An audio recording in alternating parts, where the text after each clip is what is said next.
Hello viewers, if I going to create a Gmail account and after completing all the process, when I set the password and wants to proceed the next step, then showing this option verify your phone number.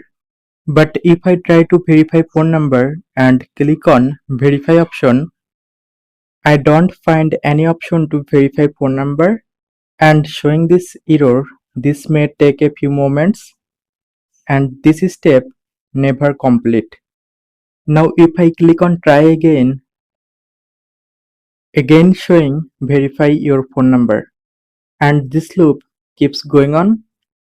Don't worry, in this tutorial I'll show you how to fix this problem. For fixing this problem, first of all press and hold on power button and then normally restart your device. After restart your device, now go to YouTube apps, then click on profile icon. Now go to accounts option and then click on plus icon. Now here you can see create account option. Click on this option, select for my personal use option.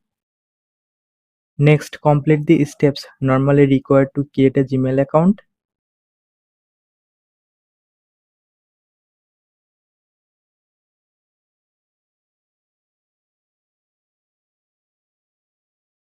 Now see Gmail account create successfully completed. Thanks for watching. Don't forget to like and subscribe.